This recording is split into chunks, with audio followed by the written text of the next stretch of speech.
नमस्कार दोस्तों, स्वागत है आप सभी का एक बार फिर से हमारे चैनल सनातन मार्ग पर। शिवाय नमस्तुभ्यं। देखिए, आज का वीडियो बहुत ही खास होने वाला है क्योंकि इस बार विजयदशमी की तिथि पड़ रही है मंगलवार के दिन, और इस मंगलवार के दिन आपको सिर्फ पूज्य गुरुजी द्वारा बताए गए तो ऐसे विशेष उपाय करने हैं जो आपके जीवन में चल रही कर्ज की समस्या को समाप्त करने के लिए। अगर आपके जीवन में धन प्राप्त नहीं हो पा रहा है, धन के सारे रास्ते बंद हो गए हैं, आप बहुत प्रयास करते हैं, बहुत मेहनत करते हैं, लेकिन आप अपनी किसी भी कार्य में सफल नहीं हो पाते हैं, आपके बने हुए कार्य भी बिगड़ जाते हैं, कर्ज समाप्त करने के लिए आपके पास रुपए पैसों की व्यवस्था नहीं हो पा रही है, तो पूज्य गुरुजी ने कहा कि आज का ये वीडियो आपके लिए बहुत ही खास होने वाला है। तो चलिए जानते हैं इस विशेष उपाय के बारे में।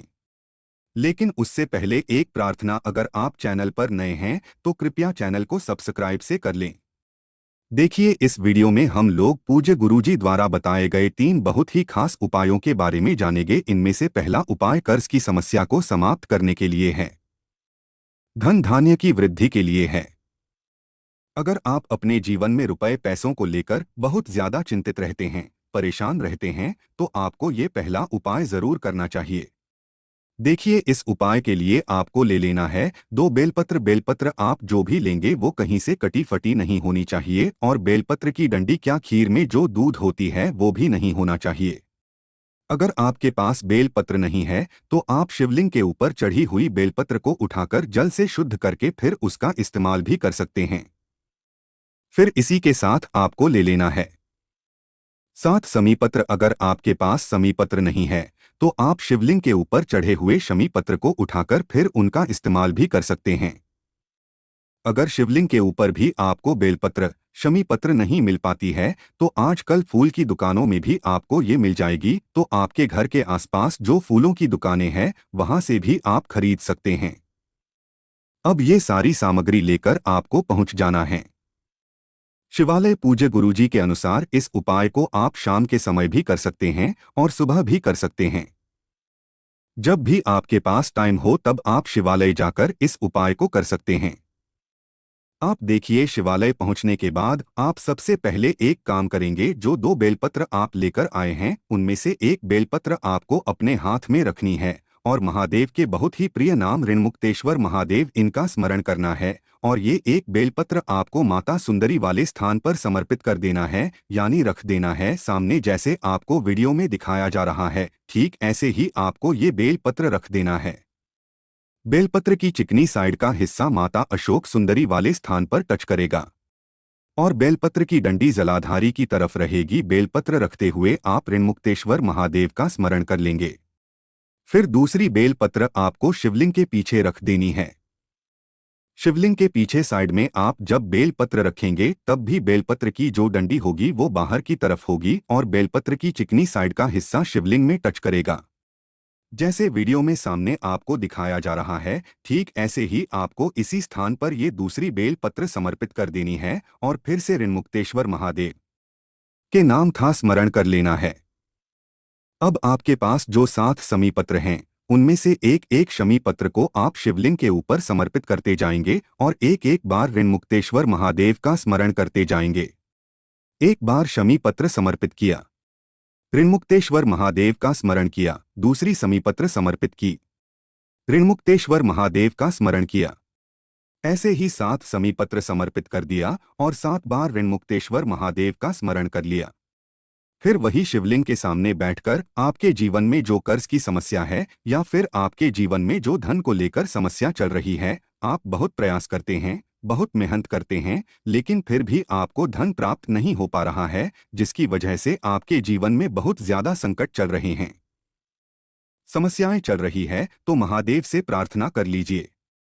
ऋणमुक्तेश्वर महादेव से इन सभी समस्याओं को दूर करने की प्रार्थना कर लीजिए और फिर वापस अपने घर आ जाइए।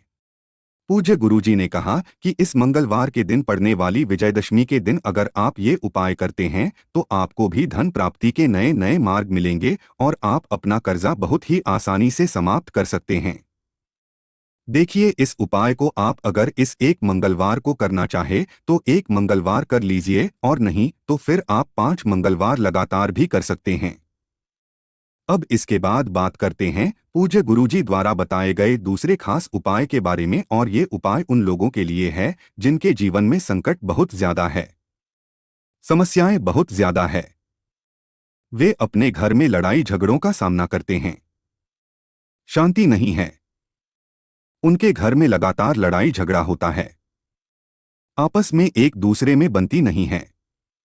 चाहे वो पति पत्नी हो या फिर भाई बहन हो या फिर भाई भाई हो या फिर कोई भी हो जिनमें आपस में लड़ाई झगड़ा होता हो, शरीर में कोई रोग हो गया हो, जीवन में बहुत ज्यादा समस्याओं का सामना करना पड़ रहा हो, तो ऐसे लोगों को ये उपाय करना चाहिए। देखिए, इस उपाय के लिए आपको एक लोटा जल ले लेना है।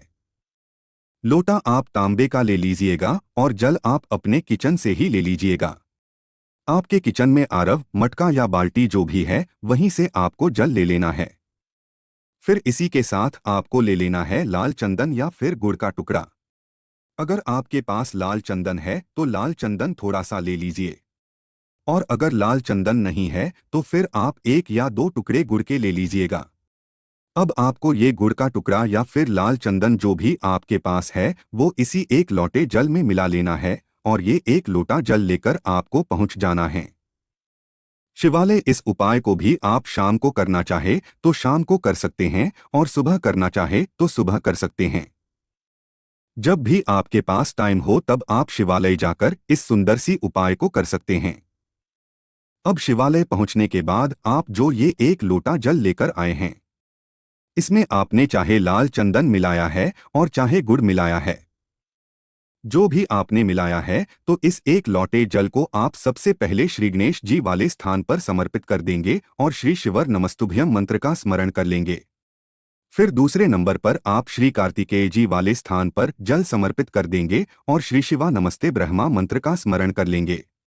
फिर तीसरे नंबर पर आप माता अशोक सुंदर वाले स्थान पर जल समर्पित कर देंगे और श्री शिव ध्यानम सुबह मंत्र का स्मरण कर लेंगे। फिर चौथे नंबर पर आप माता पार्वती के हस्त कमल में थोड़ा सा जल समर्पित कर देंगे और श्री शिवाय नमस्ते मंत्र का स्मरण कर लेंगे। इन चारों स्थान पर आपको थोड़ा थोड़ा सा जल समर्पित करना है और श्री शिवाय नम सुबह मंत्र का स्मरण कर लेना है। इसके बाद लॉटीन में बचा हुआ पूरा जल आपको शिवलिंग के ऊपर धीरे धीरे समर्पित करते जाना है, और लगातार शिव महापुराण के मूल मंत्र श्री शिवाय नमस्तुभ्यं या फिर ओम नमः शिवाय, इन दोनों में से किसी भी एक मंत्र का स्मरण कर लेना है। और फिर वही शिवलिंग के सामने बैठकर आपको अपने जीवन में चल रही समस्या को दूर करने के लिए, आपके जीवन में जो संकट है, जो वेदन है, जिनकी वजह से आप तरक्की नहीं प्राप्त कर पाए रहे हैं, लगातार बाधाएं आपके जीवन में बनी हुई है, कोई ना कोई परेशानी आपके जीवन में बनी हुई है, तो उसको दूर करने के लिए आप महादेव से प्रार्थना कर लीजिए और फिर वापस अपने घर आ जाइए। देखिए, अगर आपको शिव परिवार के बारे में जानकारी नहीं है तो आपको सामने पूरा शिव परिवार दिखाया जा रहा है। इसी में जो श्री गणेश जी का स्थान है, जो कार्तिकेय जी का स्थान है, जो माता अशोक सुंदरी का स्थान है, जो माता पार्वती का स्थान है, ये जो सारे स्थान दिखाए जा रहे हैं, इन्हीं स्थानों पर आपको इसी क्रम से जल समर्पित करना है। जो क्रम आपको अभी बताया गया है, इसी क्रम से समर्पित करते हुए आप श्री शिवा नमस्तुभ्यं या फिर ओम नमः शिवाय मंत्र का स्मरण कर लीजिएगा। पूज्य गुरुजी ने कहा कि अगर इस मंगलवार के दिन पड़ने वाले विजयदशमी में हम लोग ये उपाय कर लेते हैं तो हमारे जीवन के सारे संकट महादेव की कृपा से समाप्त हो जाते हैं। अब इसके बाद बात करते हैं पूज्य गुरुजी द्वारा बताए गए तीसरे और सबसे आखिरी उपाय के बारे में। ये उपाय भी आपके जीवन में धन धान्य की प्राप्ति करवाएगा और कर्ज की समस्या को दूर करेगा। अगर आप अपने जीवन में माता लक्ष्मी की कृपा प्राप्त करना चाहते हैं तो इस उपाय को जरूर करिएगा। देखिए, इस उपाय के लिए आपको सिर्फ 2 लौंग ले लेनी है। लौंग फूल वाली होनी चाहिए, टूटी हुई नहीं होनी चाहिए, खंडित नहीं होनी चाहिए, लौंग पूर्ण होनी चाहिए। फिर इसी के साथ आपको थोड़ा सा शहद ले लेना है, शायद आप सिर्फ 2-4 बूंद ले लीजिएगा। फिर इसी के साथ आपको ले लेना है एक दीपक। इस दीपक में आपको गोल रुई की बत्ती का प्रयोग करना है और साथ ही साथ घी का प्रयोग करना है।